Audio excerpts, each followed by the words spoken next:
And it looks like we are live. Give me a second, guys. As you know, we've got to get our Facebook groups into the fold here so we can have our great Mile High Huddle community all joined together here. It is a wonderful Friday evening, and we are good to go. Mile High, hello, everybody in Broncos country. Welcome into another episode of the Dove Valley Deep Divers podcast. I am your host, Lance Sanderson, and joining me as per usual is my good friend and colleague. He is Mile High Huddle's senior NFL draft analyst, the one and only Erick Trickel. And dude, is so dead right now. We had the fun conversation the other day of the three-team trade with Cortland Sutton and Brandon Ayuk and the fallout of that. The big news the other day was Jamal Adams signing with the Tennessee Titans, opening up another conversation with Justin Simmons. Not a whole lot to talk about, but how are you doing? You keeping up with everything going on in the NFL world? Yeah, I mean, as you said, there's not much to keep on about. I didn't actually even know about this three-way trade, but then again, I'm one of the people, whenever I hear about an NFL three-team trade, I just completely ignore it. It never happens. It doesn't happen in the NFL. It's fun to think about, but I mean, to be fair, though, I think the NBA just had a 7-team trade the other day, and that was the first time ever. So maybe eventually we'll have a 3-team trade in the NFL, but I don't know. I just always shrug those things off, and keeping up with the news when there's not much going on makes things pretty easy. But yeah, it's tough, and it's been tough for us trying to come up with topics to talk about because we are in the dead point of the off season. We're just rookies report to minicamp next week, veterans the week after, so we're right about to start being able to, next week we'll have a topic probably about the rookie, what we hear about rookie training camp, then veterans, and then we're off and running. So fortunately, this is the last dead week for us of trying to find something to talk about. And I know that over the past couple months since the rookie draft, or since the 2024 draft, we've talked about rookie expectations, but here we are. We're going to talk about every single rookie in one show, and rookie expectations for them. But anyways, besides that, I'm doing good. Thank you. Appreciate you asking. Hurt my back yesterday doing some workouts, as I've talked about it before. Put it out on Twitter about my health journey, losing weight and just improving myself physically and mentally, but hurt my back. And that's definitely is a bummer. I haven't been able to did a little bit of weightlifting today, but not a whole lot. Just because, once your back starts to bother you a little bit, it's best not to push it. And that's kind of what happened. But other than that, I'm doing good. Not feeling tired like normal for once, even though I barely slept. I'm only operating on 3 hours sleep. So maybe I've had that, what's the term? Insomnia? No, I have insomnia, but no, I'm trying to think of the that kick that you kind of get when you're really tired. There's a term for it. I can't think of what it is. Yeah, I know what you're talking about. Maybe I'm dealing with that, but I don't feel tired. I'm excited to be here. I'm excited to talk about the rookies and get into them once again. And for the second to last time, for the most part, on a rookie focus draft show or a rookie focus show, since next week we'll probably be doing that as I said, with that. But how are you doing? How's everybody in the chat doing? It's good to see a lot of you guys here. Scott is not with us tonight. He is traveling with some personal things going on. But yeah, I'm excited to be here. How's everybody doing? Doing good, man. I took this week off, getting ready to transition to this new job. So I kind of been lazy, was going to do some film work. I'll probably get the majority of that done this weekend. But I was just kicking it with the kids. Haven't had an opportunity to really have some quality family time. Me and the boys have pretty much stayed home all week. Played a lot of Pokemon. We played Pokemon Scarlet and Pokemon Sword for the majority of the week, and just kind of had a lot of fun taking care of the chickens.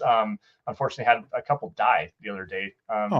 Yeah, it's not really good news, but everybody's doing good. It's been a long week. I will say that a vacation when you're getting ready to transition to a new job and you're just chomping at the bit to get going on something, it does kind of wear on you a little bit, but I'm well rested. It's probably the most sleep I've gotten in a 1 week period for 3 years. So it's been a lot of fun to, again, just get well grounded again with the family, have a lot of good quality time, spending time with the boys, and just having a lot of fun. So tonight we're going to get away from that and enjoy a great evening, like you said, talking about the rookies and rookie expectations. Before we get into that, though, let's say hello to everybody. We've got Jetty Splash jumping in here, Peter Middleton in North Africa.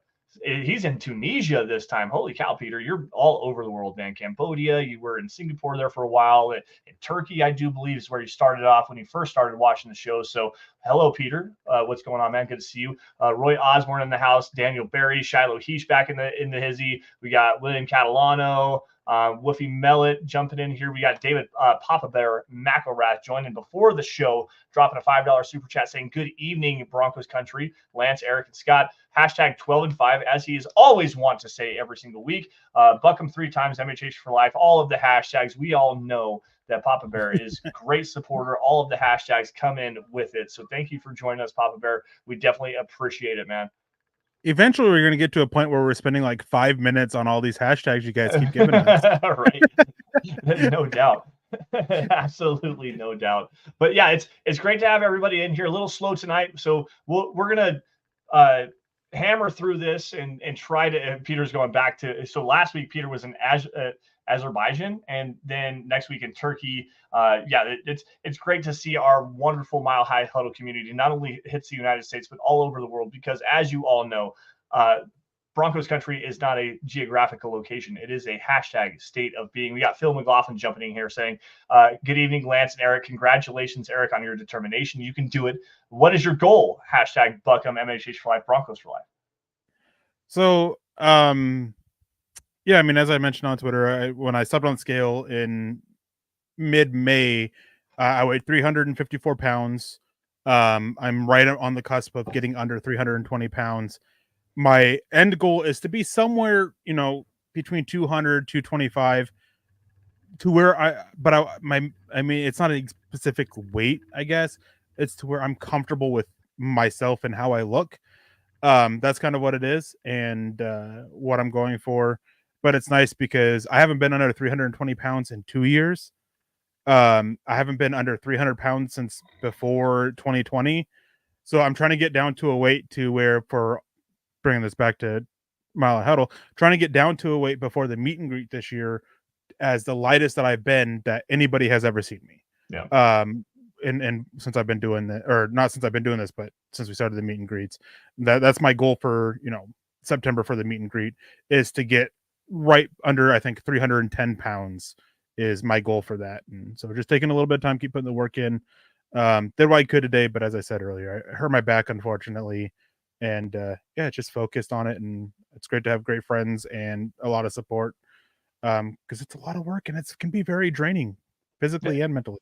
Well, and something that you talked, I don't want to make this about a weight loss podcast, but the big thing is portion sizes. Forget about the good food, bad food, and stuff like that. Just controlling portion sizes and stuff like that. That's my big one weight loss tip that I can give you, as my 154-pound body is like screaming weight loss to everybody. Yeah, I'm joking. I'm not trying to brag or nothing. But no, it's an honorable goal, dude. Like, quite honestly, to help yourself feeling better. My wife has been transforming herself from getting pregnant with Caven. I'm not going to talk about anything like that with specifics to her, but she's lost a lot of weight in the last couple of years, and she looks fantastic.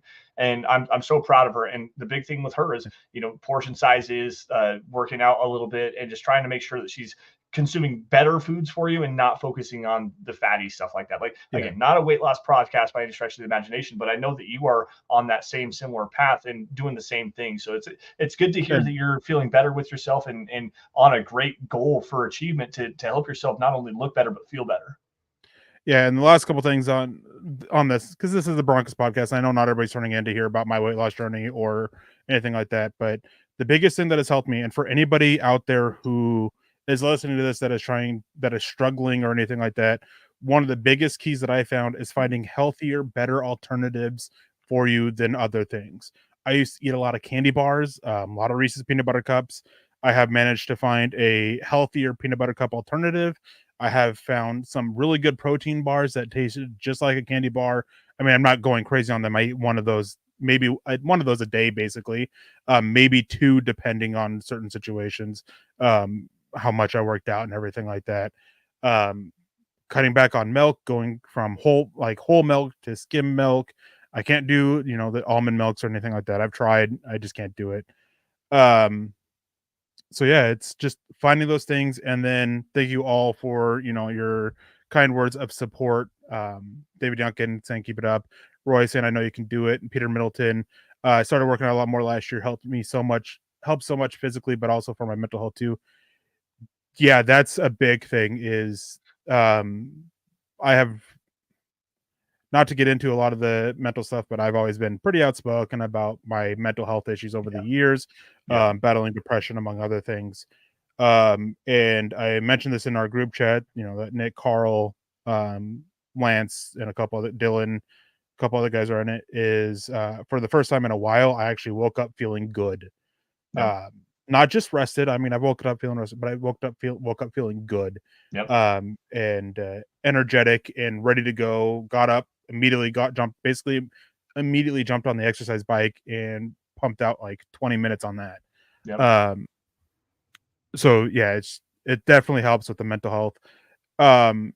But so thank you guys for all that. But this is a Broncos podcast, and we have spent almost 11 minutes talking about weight loss and everything like that. And I appreciate it. And I keep talking about it and everything, but that's not what everybody joins in for. We appreciate you guys sitting through that and everything. But we're here to talk about reasonable expectations for the Broncos 2024 draft class. And I'm going to kick this off because what was it? Back in mid-May, I think it was, might've been mid-June. During those breaks where it was basically one of us were on for a week for, rotating basically with somebody else for almost a month and a half, it seemed like. I made a comment about Bo Nix. And you and Scott both during the show and after the show kind of pushed back, and I got a lot of pushback from the chat.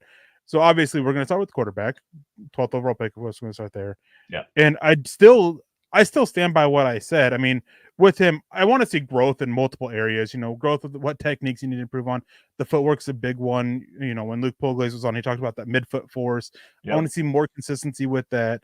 I want to see him be able to, step up right away. It's part of the reason why I think that they need to name him the starter. But I still am fine with saying around 300 or 3,500 yards. I'm still fine with that. I actually wrote down for this, is doing a lot of digging into both previous rookie quarterback performance last year, 33 to 3,600 yards. That is what I'm looking for from him in just terms of yardage. So I guess my one big pushback on that is I think it should be a little bit more. 3,400 yards is, if he's named the day one starter, that's 200 passing yards per game.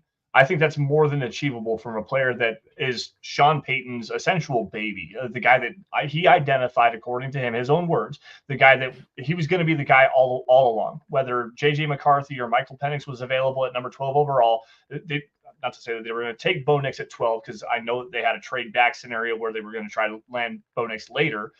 The quarterback windfall ended up forcing that selection at 12, more or less. But they identified Bo Nix as the guy that Sean Payton desired to be the quarterback in this offense. I think that 200 passing yards a game, 3,400 yards should be the bare minimum.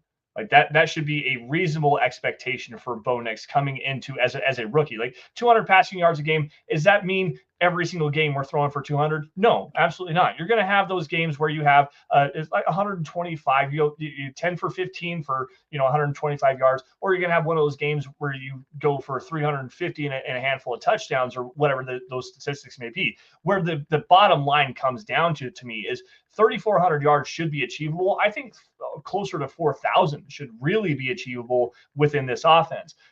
That's 235 passing yards per game on a 17-game slate. 235 yards is a reasonable expectation for most, I don't want to say veteran, but young quarterbacks that are entering 2 to 3 years in the league. Bo Nix is 24 years old, man. He's got 61 starts at the collegiate level. He's stepping in as arguably the most quote-unquote pro-ready quarterback with the experience in terms of what he had at the collegiate level. 200 passing yards per game should be the bare minimum. I'm thinking 215. Give me 3,600, 3,800, somewhere around in there. That should be reasonable. And add to that probably 24 touchdowns throughout the season, less than 10 interceptions. Give me a 2-to-1 touchdown interception ratio. And let's just start with that, because I think that that's more than reasonable based on his experience and based on him being the hand-picked guy in this offense. Yeah, Naj coming in with a $50 donation. Holy cow, Naj. I appreciate your comment on Facebook as well. can't wait to. I'm assuming you're going to be at the meet and greet this year. Can't wait to see you there. It's always a joy to meet up with you and talk with you for a little bit. Says, hey brothers, showing some love. Appreciate you, bros. To feeling good. Keep it up, my bros. Go Broncos. Is all this Bo Nix Broncos country high expectations talk going to create more pressure for him in your minds? It could, but it shouldn't. It's one of those things that with all kinds of athletes, they got to push. They got to quiet the outside noise. They got to quiet it down. And if Bo Nix struggles to do that, it's not a good sign. He's got to quiet it down. He's got to ignore it. He's just got to go out there, do what he can do, and all that. And if he doesn't meet the expectations, I want to be very clear on this. It doesn't mean he's a failure. Yep. I may be hard on him over the coming months. I would fully expect that if I were you guys. You guys know how I am when it comes to quarterbacks. But I'm never going. I don't want it to come across like I'm saying he's a failure. I think he should get the next 2 years and then reevaluate from there. And yeah, there's going to be some rough moments. There's going to be high moments, which is why, which is part of why I kind of went down to that 3,300 marks, and I'll get 3,300 yards, and I'll get back to that in a second. But for me, it shouldn't create any more pressure for him in my mind. I don't think it should create more pressure for him, again, because you're talking 24 years old going on 25, and Naj is coming back in here saying he's going to be there at the Mile High Huddle meet and greet. Unfortunately, I don't know if I'm going to be able to make it this year. We'll see. This new job, we'll see. That there's a good possibility it could be, not 100%. Anyways, with Bo Nix, again, 24 years old going on 25, 61 starts in college. He should be used to these expectations. Mm-hmm. He should be used to, especially performing at Oregon, where he was the guy. Oregon was a top 10 team. They played in the Pac-12 championship. Yeah, they lost to Washington to lose the spot in the college football playoff, but he played in primetime, big-time games, not only at Auburn, but at Oregon for 6 years in college. He should be used to these expectations of a guy that can step up in adverse circumstances and be able to take the reins and lead a team. He's shown that ability, especially with his growth over the last 3 seasons at Oregon. Like there's a reasonable expectation for him to be a rookie and have those rookie struggles. Everybody should have them. And 100% for sure, I'm right there with you. But to put these higher expectations on a guy that has this much experience, I don't think that's unreasonable either. Yeah. And real quick, guys, if you guys are donating, what is it on stars on Facebook, right? Yep. I can never remember which is which. Yeah, stars. We can't see that. Unfortunately, we don't have Facebook up, and I've been having issues with Facebook on my computer, and Scott's not here with us to flag it. So if we missed any stars from you guys, we apologize. Michael Ronquillo, I see you in the chat. I appreciate you. I'm fairly certain that you have stars with some of those, as you always do. Yeah. And we appreciate that, and we appreciate everybody who jumps in. And then Naj, I gotta agree with this. Says, bro, no excuses, make it happen. Yeah, make it happen, and make it so you can get there and pick me up at the airport at like 7 a.m. I arrive at like 7 a.m. and I have no idea what I'm going to do for a few hours. And so I need my chauffeur around Denver like you have been the last. So the new job, I work Tuesday through Saturday. If I get off on Saturday, I'll be able to go down, but that means I need a hotel room or a place to stay for another night. But if I go down Saturday, then I'll be able to go to the game on Sunday and then be able to drive home Monday. So it's a possibility. I'm just talking about financially. With a new job, got to try to figure all that stuff out. But just take that Saturday off. Yeah, good luck with that one. But no, I'm just teasing. If you can't make it, it obviously sucks not to see you. But everybody would understand with a new job, especially. Yeah, it is what it is. But no, it's always a good time to be down there, and I really want to go. So I'm going to do everything I can to be able to go. I just don't know if I'm going to be able to. But getting back to Bo Nix with this, so. My 33 to 3,600 yards, that is, the 3,300 yards, that would be the 19th most by a rookie quarterback. Mm-hmm. And then 3,600 would be 13th most. I think that is a very fair range for him with the expectations, as you said, with how much experience he got in college and with not necessarily with how much praise, but with what the praise was about with him from Sean Payton, from George Payton, and all that. That I think that is a fair expectation, a reasonable expectation for him, and he kind of hit the nail on the head. 2-to-1 touchdown to interception ratio. That's what I'm looking for. 20. I want a little bit high, a little bit push the touchdowns up a little bit. I wanted to go about 24 to 28. I ended up pushing it to 28 to 32 touchdowns with 10 to 18 interceptions. But that's kind of where I'm at with him. If he doesn't hit that 28, touchdowns, not a big deal. At the very minimum, I want to see 24. Yeah. It just depends, really. I think it was. Let me see. There's a comment in here too, and it was from Roy. Depends on how much we run the ball, but I agree with you guys. This is my thing with the touchdowns. When they get near the end zone, how much will they hand it off? How much will they trust Bo Nix, especially with Audric Estime and most likely Javonte Williams on the team trying to get those short yardage touchdowns? That's why I'm a little iffy with it. But back to the yardage. Last year in 15 games, Russell Wilson threw 3,070 yards. Basically 205 yards per game. Yep. Yeah. So, I mean, with Bo Nix, he's a better fit for what Sean Payton wants to do. Shouldn't have the same hiccups that Russell Wilson had. Yep. And you're wanting to see a more efficient offense. Mm-hmm. So, as long as Bo Nix is starting every single game, and I'll throw that caveat out there, 3,300 yards, that's the minimum. He's completing 63 to 68% of his passes at minimum with an 85 to 95 NFL passer rating. That's where I'm at with Bo Nix and what I want to see from him statistically this year. So two things. I'm going to go to the Russell Wilson thing first, but I also want to touch on the running game because I think that's going to be a big factor in terms of what we should expect out of Bo Nix. Russell Wilson, in terms of his passing yardage, how much of that came on the check down, dump down game where he's finding running backs out of the backfield, tight ends out in the flats and stuff like that, where as compared to the way that Bo Nix operates and should be able to operate within this offense, operating the dig routes, slants, stuff, timing patterns over the middle of the field. Like that to me is a big boost in what Bo Nix is able to bring in terms of, I don't want to say driving the football down the field because that's not necessarily what he's going to be tasked with. I mean, you'll see some play action passes, but for the most part, working within the timing and rhythm of this offense is something I've been hammering on with Russell Wilson for the past couple of years now. You've got a player that works so well, understanding what to do with the football, how to get it out of his hands quickly. How much can that boost his passing yardage compared to Russell Wilson last year? Well, obviously, there's still going to be those dump offs. That's actually part of Peyton's offense, but it's not going to be a lot of these emergency dump offs that we saw last year with Russell Wilson. That's why I think that he will likely have a better yards per completion than Russell Wilson did. Yep. And you should expect that. And I still think that even though his arm isn't made for the deep ball, it's not made for that deep game. We're still going to see some of those shots, and we're still going to see some of those completions. Mm-hmm. So yeah, I mean, basically what we got out of Russell Wilson last year, adding on the 2 extra games because Bo Nix should be starting all 17 games barring an injury. Mm-hmm.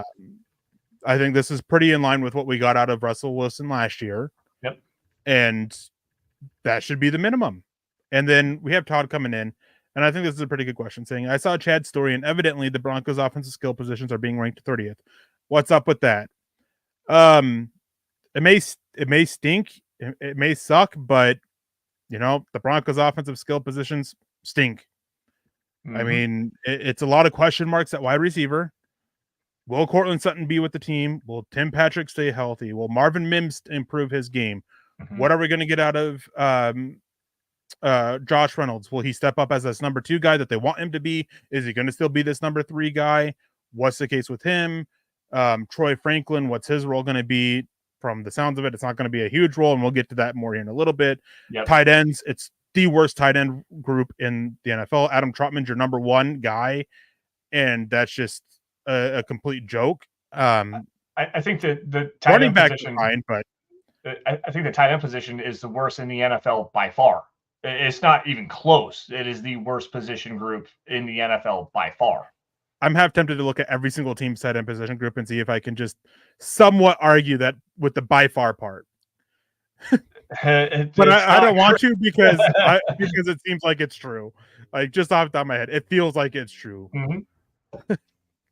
No, I agree with you. And this actually comes back around to the running the football thing. And don't get me wrong, I think there's a lot of potential with this wide receiver room, with Cortland Sutton being just the solid player that he is. And I think that there's a little bit overrated aspect going on with him. You don't know what Tim Patrick's going to be. There's so much potential, but it's unrealized potential. Like, there's so much unrealized potential with the receiving core. The running back room, I like Samaje Perine. I like Javonte Williams. I like Jaleel McLaughlin. I think Blake Watson is going to be a dark horse in there as well. There's a lot of talent to work with there to find the roles a little bit more. And I think that this is kind of a big thing going back to Bo Nix in that conversation. What is this offense going to be the best at in 2024? Considering what they have on the offensive line, you've got road grader Garrett Bowles, road grader Ben Powers, road grader Quinn Miners, road grader Mike McGlinchey. How much are they going to be leaning on this running game to take a lot of that pressure off of Bo Nix and helping him accentuate the play action passing game over the middle of the field, which is what he does really well. So the running game can really take a lot of that production from the quarterback position in and of itself, based on what we have up front and what this team should be excelling at moving forward. Yeah, and I'm currently pulling up, and so far, the other teams, so far I found one team that I could sit there and argue with that might be worse than Denver's. For tight end? The New York Giants. At tight end. The New York Giants. Oh, that's right, because Darren Waller retired. That's right. Darren Waller retired. Daniel Bellinger is their top guy. Theo Johnson, Lawrence Cager, Chris Manhertz. I'd still take the upside of Theo Johnson and Daniel Bellinger over Adam Troutman and who else do the Broncos have right now? So it's Adam Troutman, Lucas Kroll, an unhealthy and unreliable Greg Dulcich. Like, at least Theo Johnson provides what you know is quality receiving upside. Daniel Bellinger was a good player. If he can adapt, though. Yeah, if he can adapt, because that's the thing is, like, Theo Johnson, he has just as many questions about him as Greg Dulcich does. Oh yeah, Greg Dulcich right. has the availability question, but Theo Johnson is a rookie. We have not seen him play in the NFL. Yep. Daniel Bellinger, I think, has barely played in his 2 years in the NFL, and if I remember right, the Giants are actually his second team. I might be mistaken on that, but I thought he was drafted somewhere else. You might be right on that one. Regardless, there's upside there, receiving upside. And Daniel Bellinger is, while not a great option, at least a reliable, proven option. Like, Daniel Bellinger he was there for a couple of seasons anyways. He's only been in the NFL for 2 years. I thought he's been in it way longer. I must be thinking of somebody else. I really must be thinking of somebody else then.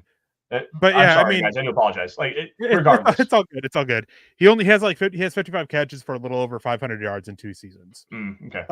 But anyways, sorry to focus on the tight end position and everything. I just had to do it just a little bit, just to kind of poke at Lance for that. But the tight end position, when you look at the offensive skill positions in general, the tight end position just drags it down so much. Mm-hmm. If you take away the tight end position and you break it up into 3 different, I think at running back, I don't think they're top 10, but I think they're in the top 16 in strongest positions.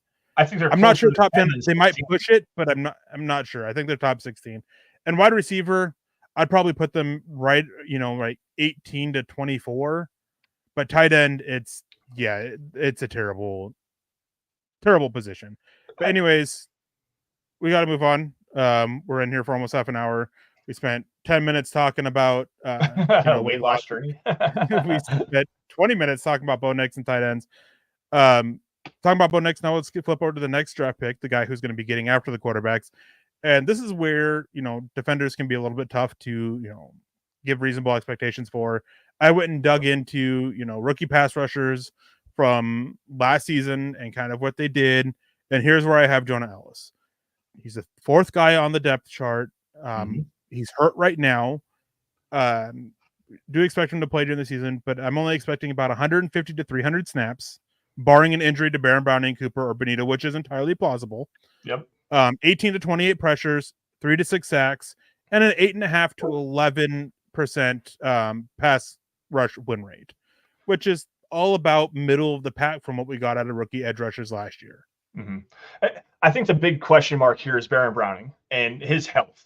The health issues that he has had over the last handful of seasons, and him coming into a contract year, this needs to be a big breakout season for Baron Browning. And not to slight Jonathan Cooper or Nick Bonito, but really the rotation here is Baron Browning and then Jonah Ellis behind him, because you want to try to flip as many skill sets and try to get as many different kind of combinations as you possibly can. Jonathan Cooper and Nick Bonito work so well with each other in that rotation there. And you can get Nick Bonito and Baron Browning on the field together. You can get Jonathan Cooper and then throw Jonah Ellis on the field and switch those kinds of dynamic skill sets and what they bring to the fold. Jonathan Cooper, arguably the best run defender that they have at the edge room specifically, but Baron Browning can hold his own as a run defender. So if you get Baron Browning and Nick Bonito on the field at the same time, you have a pass rush dynamic specialist on the one side and a run stopping edge defender on the other in Baron Browning. Then if you want Jonathan Cooper, you bring in Jonah Ellis or keep Baron Browning on the field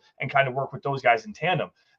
Baron Browning's development and his health status this season really shakes the confidence that I have in terms of the impact that Jonah Ellis brings to this defense, because quite honestly, you don't want Nick Bonito and Jonah Ellis on the field at the same time, because they are really similar players in what they bring to the field.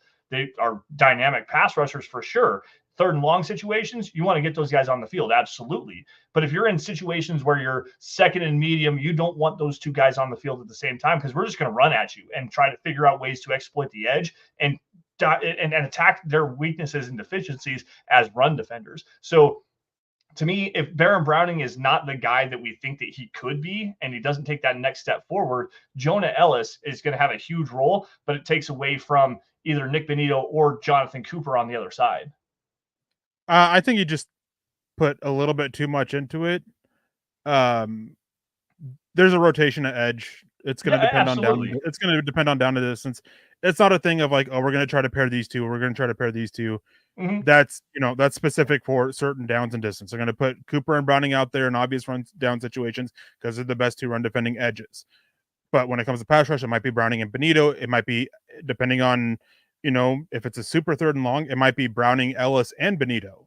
Mm-hmm. It might be a combination of them, and that's just the way they're going to be. The question is, can Browning stay out there on the field? He has already shown that he can be a top tier pass rusher in the NFL when he's out there on the field. He did that last year.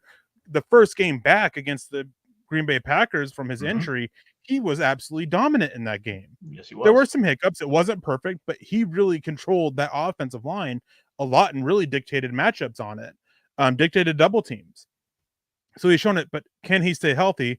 The issue is the same question is there with Jonah Ellis. Can he stay healthy? Yep. And also is we do need to get Jonah Ellis out there on the field no matter what this year to see, start seeing him grow and develop out there on the field. And if he ends up earning more time, he earns more time, because it's not just Baron Browning. You have Jonathan Cooper as a free agent, and I highly doubt both of them are re-signed. I think at most one of them are, and if neither one of them really steps up their play, both of them could be very well on the way out, and see Sean Payton play a little bit more of the compensatory pick game. So it's tough, but I think that there's a path for Jonah Ellis to see the field. How much, that's what makes reasonable expectations for him so much, and it's why I have such a high range it's 150 difference in his snap count, 150 to 300. It's why there's such a big range, just because we don't know if Baron Browning is going to be able to stay out there on the field. That's the big thing, and I appreciate you for bringing up the snap count, the 150 to 300 range. If Baron Browning is again hurt or somebody else gets hurt, Jonathan Cooper has been the most reliable defender at the edge position this Broncos team has had over the last 3 seasons, and I would say that that's not necessarily debatable, but I think that you could have an interesting conversation to do that, to try to pry my opinion away from that. He has been obviously the most healthy, the most reliable, most dependable player for the edge rush position since Von Miller left a handful of seasons ago, quite honestly. That to me also brings into a conversation. You have Jonathan Cooper, you have Baron Browning on contract years, given full clean bills of health and full seasons played for both of these players. What is that decision for you moving forward? Which player would you rather have? I was going to ask you, right now, which player would you rather have? I would have Baron Browning. Honestly, The upside is so high there, but I think it's such a boomer bust situation with him because, again, those injuries are so concerning. He's still got some development to do as well. At least with Jonathan Cooper, you know that guy's going to be on the field for you 90% of the time. You can find Jonathan Coopers in the draft every year. You absolutely can, and hopefully these reliable guys who, Jonathan Cooper, he's the number 2 edge rusher in Denver simply because there's not a better option at the moment. He's best as a number 3 guy. Yep. He's best as a number 3 or number 4th option, with some issues against both the run. I mean, he's reliable, but there's also unreliability with him. You can find those guys. So what are we talking about in terms of if we're going to talk contract value? So say like Baron Browning. That's a completely different discussion, right? Baron Browning, and bringing contracts into it. It's impossible to talk about that right now because both of them depend so much on what they do this year. If Baron Browning stays healthy and Baron Browning has this huge contract, he can push for an $18 million plus per year average. If he doesn't, then it might be $5 million. Yep. And Cooper, with his reliability and everything, but how you can find those types of guys, I don't want to say easily, but a little bit more easily than top guys. You could be looking at, as low as 5 million to as high as 10 million. Yep. And for me is the reason why you'd kind of go away from Baron Browning is why I would go to him, but I'd have to really protect him with the contract because of the injury history. Yep. But that bust or that boom potential that you have with Baron Browning, you got to have that boom in the edge room. I'll bet on that over the reliability that I can replace. I find it hard to disagree with you, but I think that right now, given the state of this roster and what this team needs to have, they need to have a boom kind of a player as a pass rusher. Depending on how the season plays out, you could probably find another guy like that in the draft, a boom player. If you're picking in the top 5, I mean, there's a handful of different options. If you're picking in the top 5, yeah, and like if you're picking in the top 10. Yeah, you can find replacements for Jonathan Cooper in like the day 3. Yeah, exactly. So are you willing to spend $18 million a year on Baron Browning with the bust potential of the injury concerns, or are you willing to spend? I would give Jonathan Cooper $8 million right now and say, okay, you're our reliable guy. Just be that Marcus Golden, essentially. That's a player that I think the Broncos should bring in. Marcus Golden was paid like $12 million there or $13 million there for a long time.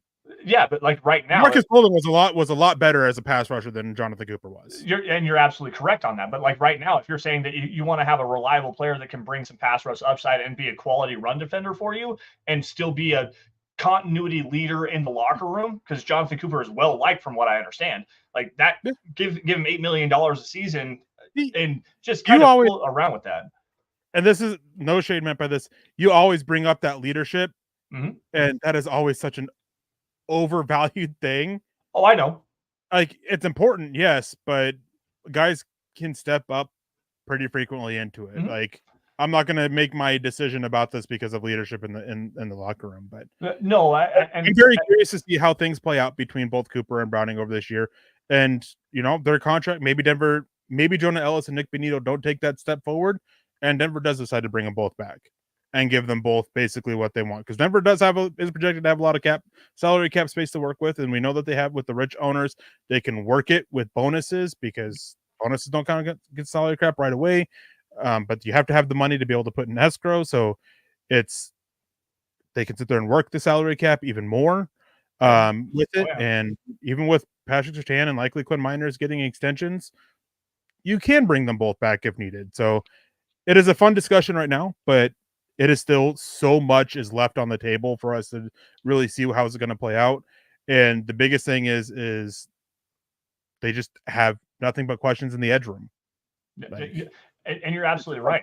They have more potential than tight end, but they have almost as many questions as the tight end room does. No, you're absolutely correct on that. I agree with you 100%. I do think that this is probably the third worst position group on this roster. I know that we did this conversation a handful of weeks ago, but you got tight ends and safety right now are probably worse in the edge room, but edge is definitely in the bottom 5 on this roster right now in terms of position groupings. And it does lead to a fantastic conversation, and I wish we could go into it more. But back to Jonah Ellis here. You said 150 snaps to 300 snaps. 3 to 6 so 3 to 6 sacks, somewhere on there. I think 3 to 5 is probably a reasonable expectation for him, given, down in distance pass rushing situations, get him out there, let him cut his teeth a little bit. And he does have a fairly decent pass rush repertoire. Like he's coming in with a good spin move. He's got a good swim move. He's got a really good ghost move as well, where he's got some bend to him. Like there's a quality player here. You just got to develop him, get him to play with more strength in his ass end and play better against the run for him to see the field on a more consistent basis to me. And I think that's the reasonable expectation is pass rush rotational specialist early on, let him get after the quarterback, let him grow. That should be reasonable enough for a 3rd round pick. Yeah, and I agree. And before we move on to Troy Franklin, there's a question here that I saw from, or not a question, but a comment from Naj. Let me see if I can find it. My under the radar star of the year is Jonas Griffith. Jonas Griffith is my guy to be the other starting linebacker. Mm-hmm. Like, yep, yes, his play in 2022 when he was a starter was inconsistent, but his highs were, really high, and his lows were still better than what we've seen out of Cody Barton.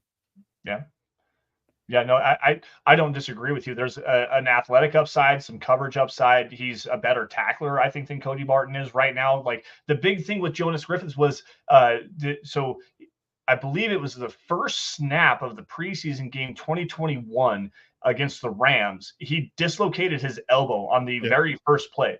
He was supposed to be the starter for this Broncos linebacker room that year. He missed the entire season with a dislocated elbow. I believe he had a knee injury in 2022. Last year, kind of was bouncing around the practice squad, just still continuing to develop. There's a player here. Like you said, the highs are super high. The lows are really, really bad. But if you meet somewhere in the middle, it's still more consistent player than Cody Barton is and ever will be. Quite honestly, I think that's a fairly decent observation from you, and I agree with you 100%. And even last year, before he got hurt very early in training camp, there was talk that he could start and Josie Jewell be traded. So even this coaching staff has seemed pretty high on him. And Paul Shadow coming in, outside linebackers are a strength. They very much can be. They can be as much of a strength as they can be a weakness. The biggest thing with this is that there are issues against the run. That is the most concerning aspect for it. And then the injury concerns. Mm-hmm. Like if they can stay out there on the field and all take this next step forward, huge strength. Yeah. But we could also see a lot of injuries to the room. We can see guys out there like Ronnie Perkins. Fun fact, do you know who the number 4 edge rusher was for Denver last year in total pressures? Number 4 last year? The 4th. Cooper Browning and Benito were the first 3. So who was the 4th one? It was probably Ronnie Perkins or Thomas Incoom. Nope. Randy Gregory. Wow. Randy Gregory was had the 4th most pressures in this edge room last year. Ronnie Perkins played 5 less snaps than him and had 2 less pressures. And Thomas Incoom only played like 2 pass rush snaps. And he still has to compete. He's got to compete to make the roster. I'm not sure he makes it. I'm not sure Ronnie Perkins makes it. I mean, you're looking at this edge room. You're talking about this edge room, and there are 5, maybe 6 spots on it. 4 of them are locked up, and they brought the guy in from the UFL, and then there is what's his name? Yeah, I got to pull it up too because I can't remember. I just got done writing about this too. So I have an article coming up, and this is going to be a little bit of a spoiler for that. Not Nchami. He's not the guy I'm thinking of. Jalen Allen? No, not Jalen Allen. So you got Dondre Tillman is the guy from the UFL they just brought in. Oh, so I must have been off with my count though. But no, I mean, I think Dondre Tillman has a good chance of being that 5th one, and then you have Ronnie Perkins, Thomas Incoom, Drill Nchami, and then Jalen Allen all competing for that 6th spot if they keep 6, and I don't think they should. No. So yeah, I mean, this edge room, a lot of potential, but got to see it, got to prove it. You hit the word that I was going to throw out there again. It's very similar to the wide receiver room. Yeah, there's a lot of talent there. There's a lot of potential there. It's unrealized potential, and until we see it, we have to be skeptical about it because potential can get coaches fired. Like it's the one thing that will get you fired as a coach. The easiest way to get you fired. is banking on potential. Like it's so hard to hard to have that conversation about it and call them a good room because there's talent there, but we don't know what it actually looks like. And that's the thing is, at one point does potential stop being potential? Exactly. At what point is it they are what they are? But real quick, we have a super chat coming in from JD Splash, $5. Thank you, JD. We appreciate that a lot. If when the starters injure themselves, knock on wood, on the roster as usual, what do we have left with our young players? Not a lot. There are still serious depth questions all over this roster. Yep. I mean, we have so many questions about starters even. Yep. This is not overall, it's not a very good roster. They have a lot of talent in some critical positions, but the depth is very concerning. Hopefully the Broncos can be really lucky with injuries, similar to how they were last year, getting their starting line for the majority of the season. But yeah, and then Todd Ostendorf, what about Nkum? Nkum barely played, and when he did play, it was god awful. I was really high on him coming out, and then he just didn't translate well. Maybe he's developed, he's improved. Maybe he's gotten bigger because he was thin. He was a lot smaller in the preseason than he was in college, and it was noticeably smaller. So maybe he got sick and lost some weight or something, but didn't hit the weight room hard enough. But definitely got to see improvement from there.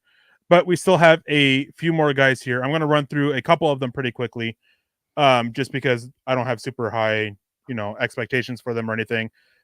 Nick Gargilo, can he make the roster?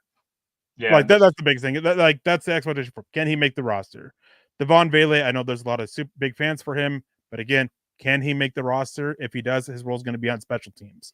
Maybe you can see him get 10 to 25-ish targets, because wide receivers is a position where there's guys who often come out and you want a rotation. Guys miss a couple of games here and there. Yep. Maybe he gets some time on there if he can make the roster or even practice squad and get called up.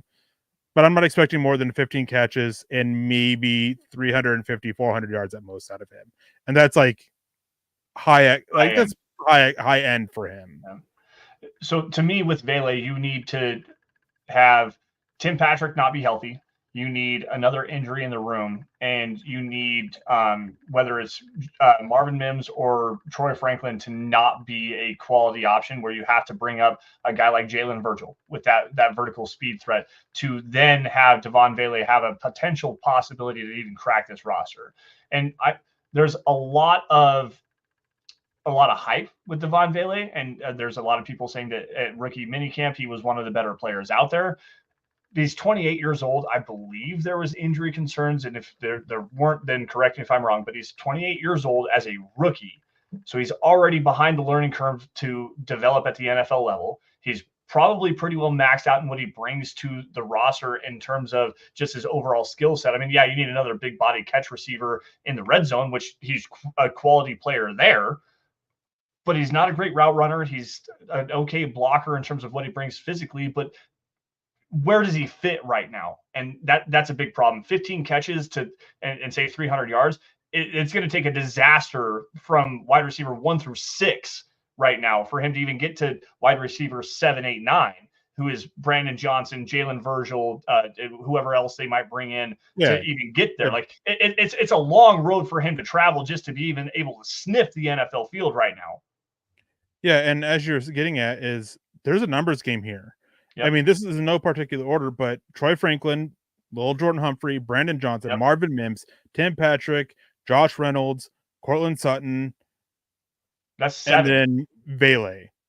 He is probably the 8th receiver on this roster at the moment. And you're not even talking about Brandon Johnson and Jalen Virgil in there too, who have been not the most reliable players, but we can't throw Jalen Virgil out there. He hasn't done anything since his season as a rookie, basically. But my thing with Virgil is he brings that verticality, that vertical speed skill set that if Franklin's not ready to go, at least you got a guy with, we'll call it NFL experience. He's at least been in camp. Marvin Mims is one of those guys. Don't step up. At least Vele does bring that vertical speed threat. Or Jalen Virgil, brings that vertical speed threat that Devon Vele does not bring. Yeah. What I'm getting at though is to make the roster. Yep, he's the eighth guy at best on to make it. I mean, when you get into the practice squad with the game day call-ups, obviously that's where what you're getting at comes into play. Yep. What is it that you need? What's the injuries? Who's beat up a little bit? Who might not be good to go for the full game? That's where that comes into play. Mm-hmm. So yeah, I'm not expecting a whole lot of Devon Bailey. Another one, and I know you're a lot higher on him than me. I'm not expecting a lot of Chris Abrams-Drain this year. At most 200 snaps, and that's if somebody goes down. He's probably the fifth guy at the position right now. I expect him to earn it. He should earn a special teams role, whether that's replacing Riley Moss, who wins the starting job, or replacing Tremont Smith, who can be cut to save some money. We should see him on special teams, but defense, I'm not expecting a whole lot. I don't think he will. I don't think he'll see the field a whole lot for them. So barring injury, of course. Right. All this barring injuries. Yeah. And my thought process on Chris Abrams-Drain has kind of changed with you talking more specifically about Riley Moss over the last couple of weeks, because I always thought that Riley Moss was a good candidate to move it inside to play safety or even to help compete as a nickel player, where not that Jaquan McMillan is a bad player by any stretch of the imagination, but adding some more depth to the inside of this defense with what Riley Moss brings in terms of his skill set. I thought he was a better fit at safety than he was on the outside. You've been consistently saying that his skill set and what they want him to do is to compete for cornerback 2 on the outside, which then shuts down that path for Chris Abrams-Drain to be the player that I think that he can be, especially in a cover 3 defense. If you're playing off-man cover 3, that's what Chris Abrams-Drain does so well. He's so fluid. He's thin for sure, but he has the athleticism and the ball skills to be able to play on the outside at the NFL level. And I thought the Broncos got a big steal with him in the 5th round. With Riley Moss in the fold as an outside cornerback, that really cuts off his development there. And then you bring in Levi Wallace into the fold as the experienced starter who can step in case of emergency. So my expectations for Chris Abrams-Drain over the last about month or so, with us talking about it back and forth here on DVDD, has exponentially changed.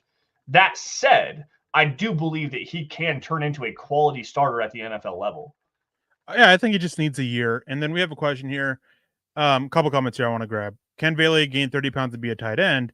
And then Dylan Von Ark's coming in and saying that he'd have to change a lot of how he plays. Todd Ostendorf, I don't think Bailey would need to gain 30 pounds to play tight end. And then Dylan Von Ark's talking about the average tight end weight.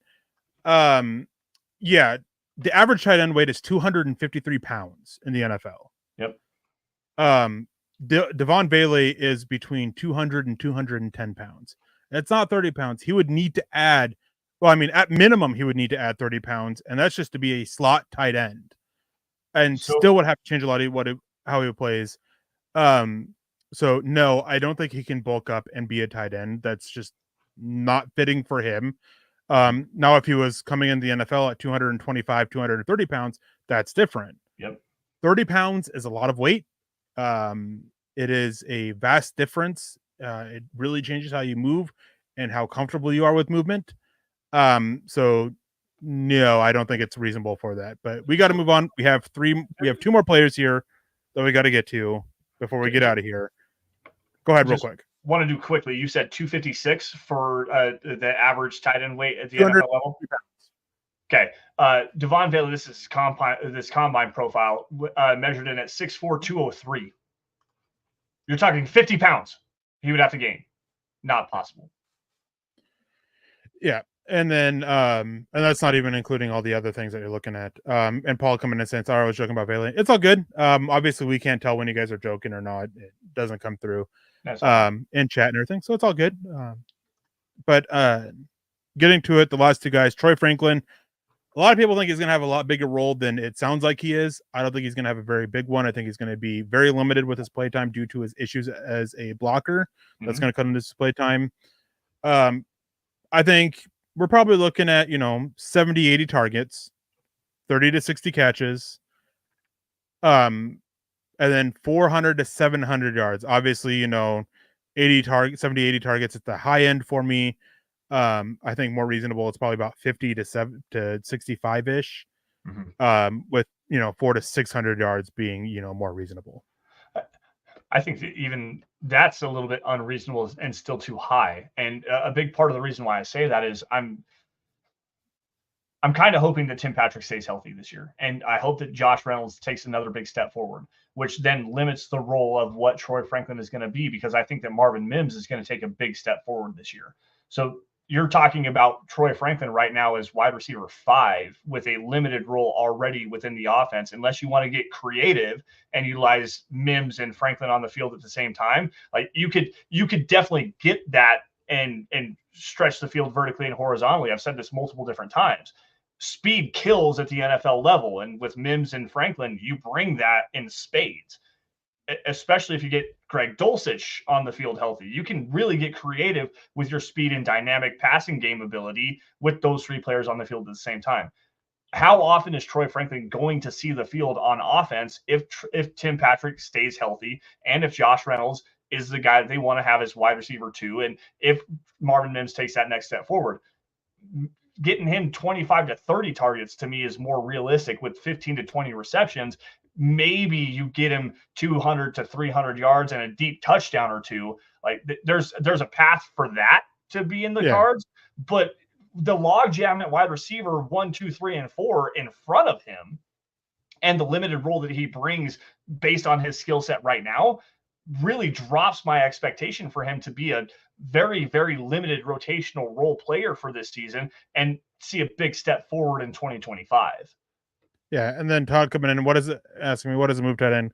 Going back to the Valet conversation, and fortunately, I can actually narrow this down. For the standard size of move tight ends, you're still looking at 245 pounds, almost 246. It's 248.3 to be exact for it. So even then, Devon Bailey still has to. They are a little bit smaller, and they often had receiver in their backgrounds. But when you start making that move, you're typically looking at 22, 23-year-olds, not 28-year-olds making that move. Exactly. So yeah, even for a move tight end, he still has to add weight to it, because there's still things as a tight end with what they do with their routes when it comes to handling the coverages or who's covering them that is different from a receiver, which is how it affects his play style, and then it's affecting his play style at a heavier weight.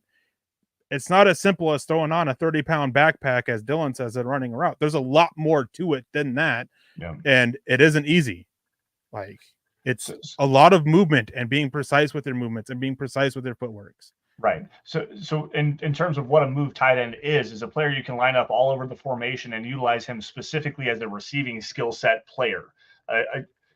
Prime example here, Greg Dulcich would be qualified as a move tight end. You want to utilize his skill set as mismatch opportunities to create stress on your defense. You don't want to line him up in line as a blocker. That's why you have your Y tight ends or your blocking tight ends. Guys like Chris Manhertz would be a specific Y tight end. Guys like Adam Troutman right now is a more traditional F tight end, or excuse me, Y tight end than he is an F tight end. An F tight end would be your move guy. A guy like Aaron Hernandez, not to bring up the terrible name, but just to picturize that, like to put that skill set out there for what you guys can understand. A guy you move all over the formation, create mismatches, and utilize him in that way in the passing game more than a guy like Rob Gronkowski, for example, where you can line him up, attach as a lot on the line of scrimmage as a blocker. You can split him out wide, put him in the slot. There's a specified role for a player like that. A move tight end is somebody that's like so much more difficult to find in terms of body size, athletic skill set, and being able to catch the football and move in space. Like that's why they call them move tight ends. They move so much better than your typical wide tight ends. And the reason why you need that size is it's your coverage dictator as a move tight end, and you got to be big enough to where safeties and linebackers you can match with their size, but you have the athleticism to where you're a mismatch against them, but you also have the size to where if you put a corner on you, you have the size to box them out, which is why the size is so important, as well as the athleticism. But going on to the final rookie here, Audric Estime, I fully expect him to be at least the number 3 running back here with Samaje Perine on his way out. And depending on his role, depending on what ends up happening with Javonte Williams, I have a pretty wide range here with him as well. 85 to 140 carries, 400 to 600 yards, 3 to 6 touchdowns running, then another 50 to 80 targets receiving, again, replacing the Samaje Perine as that receiving back with 30 to 50 catches for another 2 to 400 yards. So high end, we can be looking at, a 1,000 scrimmage yards from him based off this. I don't disagree with you on that. The one thing I'm going to push back on, and it's not necessarily a disagreement, it's more of a projection here, because Estime was more that bully ball, that bowling ball player. I say bully ball and bowling ball, like I'm bowling, type of a player. CJ Anderson, like picture that kind of role. He never showed that receiving ability as much at not the high level receiver. Like he showed that he has quality hands. He was never really utilized in that role at Notre Dame. So how do you project you're that? You're mistaking usage for ability. He wasn't used often in that role, but when he was, he proved he can do it. Right. And so that's every team during the draft process, every team did extensive workouts with him that had interest in him and met with him, including the Broncos, working as a receiver more than a runner. And he absolutely aced it every single step of the way. Yeah. There is absolutely zero questions from anybody that I've talked to about Estime as a receiver.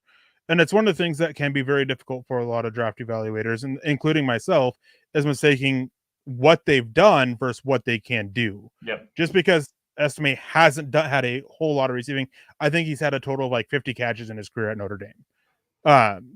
Doesn't mean he can't do it. Right. You just got to look at those ones, see what he's done with it, and there was very little problems with it. The routes were clean, the routes were consistent, the hands were nice.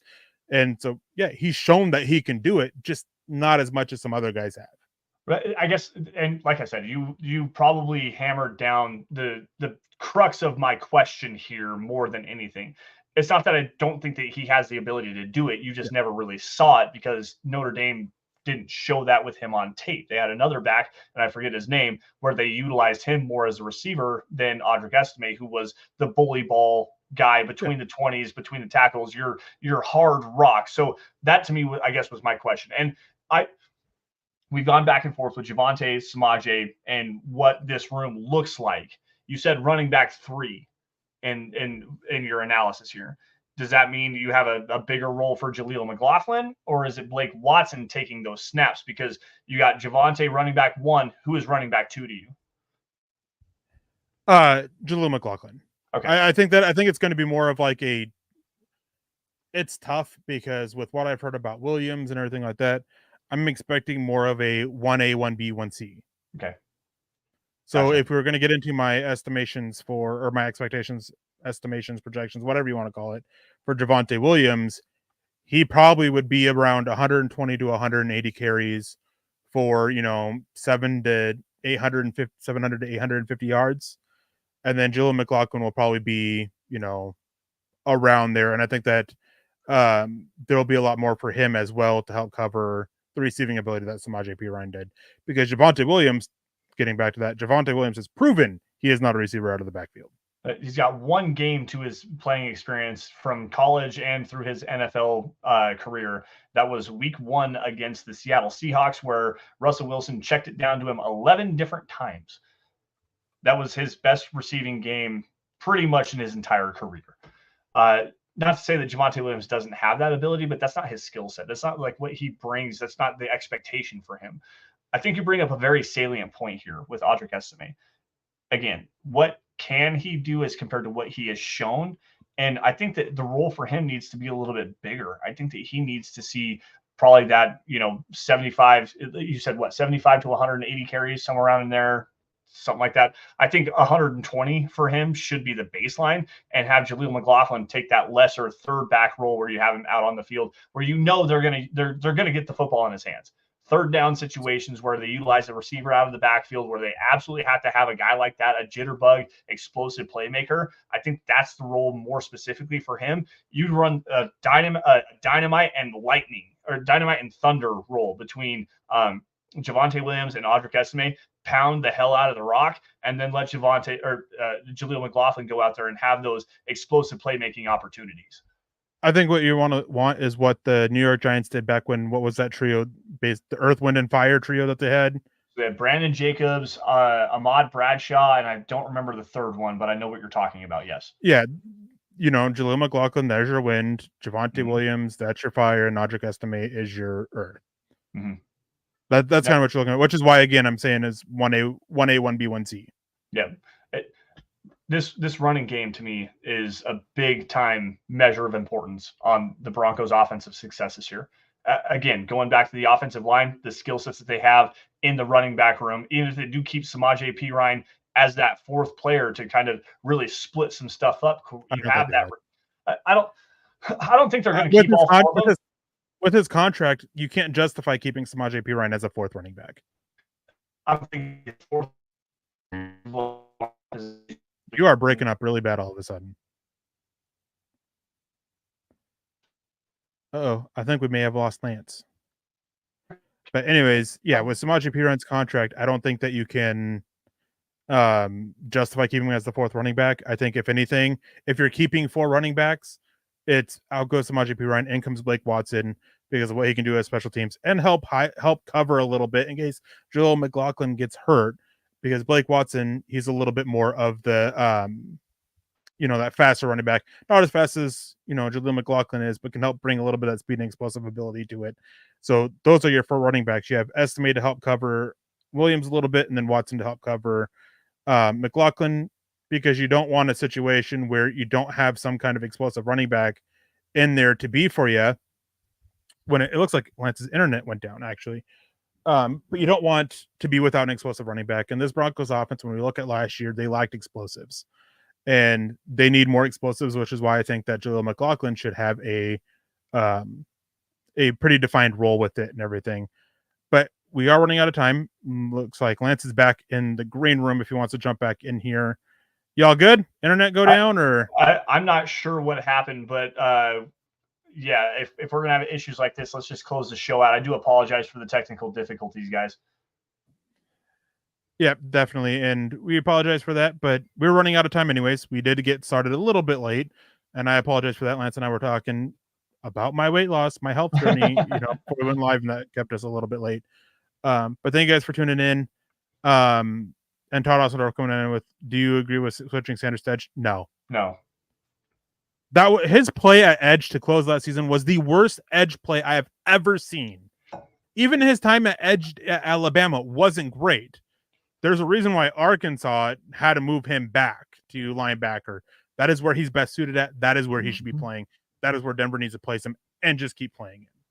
Yeah, you're absolutely correct on that. There's a reason why he was not able to beat out guys. And Will Anderson obviously was a tremendous prospect. They had another one in there as well, and I think they have another one now as well that Drew Sanders couldn't get playing time in front of. So no, with that, guys, we're going to get out of here. I do apologize again for the technical difficulties. Let's close the show out just quickly here. Thank you all for joining us here on the Dove Valley Deep Divers podcast. We do appreciate all of your guys' love and support.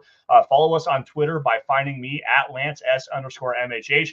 For Erick at Erick Trickel. Also, guys, while you're at it, at Mile High Huddle. That's the mother account where you guys get breaking news and analysis regarding your Denver Broncos. Hit the merch tent on your way out. If you guys are not financially able to support the show in terms of merch or super chats, stars, donations, whatever, please subscribe across all social media platforms. Like every video and article you guys see. And if you love it, please share it, because without your guys' support, we could not do what we do best, and that is cover our Denver Broncos. Erick, any last words before we get out of here, buddy?